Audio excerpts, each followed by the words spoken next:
अमळनेरला साने गुरुजींच्या पूर्णाकृती पुतळ्याचे अनावरण करताना पुलंनी केलेल्या उत्स्फूर्त सुंदर भाषणातला काही भाग आज पुणेरी व्यक्तीवर आम्ही प्रकाशित करत आहोत. पुलं म्हणतात, या जगामध्ये असुरांच्या सृष्टीत सुरांचे वातावरण निर्माण व्हावे म्हणून ज्यांनी प्रयत्न केले त्यात साने गुरुजींचे स्थान आधुनिक काळात तरी अनन्यसाधारण आहे, अजोड आहे. ब्राह्मणही नाही, हिंदूही नाही, न मी एका पंथाचा, तेच पतित की आखडीती जे प्रदेश साकल्या, केशवसुतांचा नवा शिपाई मला साने गुरुजींमध्ये दिसला.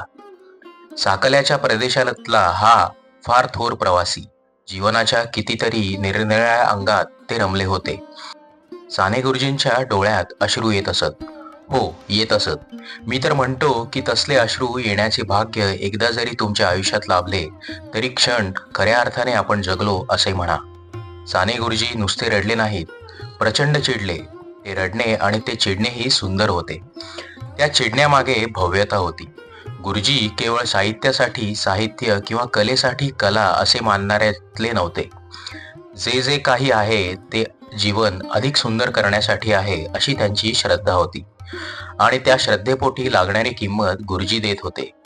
तुकाराम महाराजांच्या शब्दात बोलायचे झाले, तुका म्हणे व्हावी प्राणसवे आटी, नाहीतरी गोष्टी बोलू नये. अशी गुरुजींची जीवननिष्ठा. त्यांनी स्वतःला साहित्यिक म्हणून घेण्याचा आग्रह धरला नाही, हे खरं, पण ते खरोखरीच चांगले साहित्यिक होते. गुरुजींना साहित्यिक म्हणून मोठ्या मनाचे स्थान दिले पाहिजे. गुरुजींना निसर्गाने किती सुंदर दर्शन घडते. झाडू टोपली घेऊन कचरा नाहीसा करणारे गुरुजी निसर्गात खूप रमत असत. साऱ्या कलांविषयी गुरुजींना ओढ होती. सेवा दलाच्या कला पथकाचे सारे श्रेय साने गुरुजींना जाते. आमच्यासारखी मुले नाहीतर गाण्या बजावण्याऐवजी त्यांच्या क्रांतिकार्यात कशी आली असती. गाण्यानं सारा देश पेटवता येतो हे सारे ते एका महान धर्माचे पालन म्हणून करत होते. साने गुरुजींचा धर्म कोठला, मानवता वगैरे आपण म्हणतो. साने गुरुजींचा धर्म म्हणजे मातृधर्म. मातृधर्माला त्यागाचे मोल द्यावे लागते. गुरुजींनी आत्महत्या केली नाही.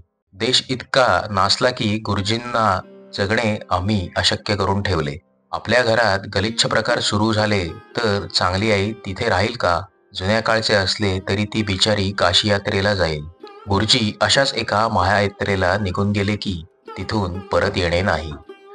त्यांच्या त्या अंताचा आपण असा अर्थ करून घ्यायला हवा. गुरुजी गेले, गुरुजींना जावेसे वाटले.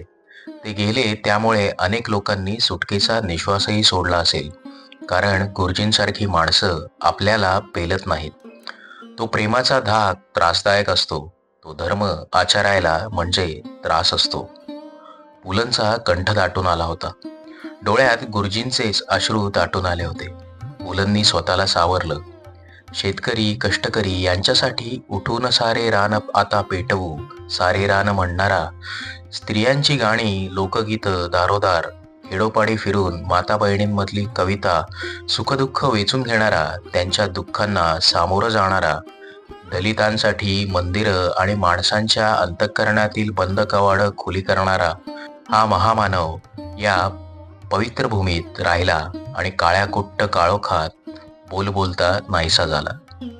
हा व्हिडिओ तुम्हाला कसा वाटला हे तुम्ही कमेंट करून सांगा आणि अशाच इंटरेस्टिंग गोष्टींसाठी तुम्ही पुणेरी व्यक्ती या मराठी यूट्यूब चॅनलला सबस्क्राईब करायला विसरू नका.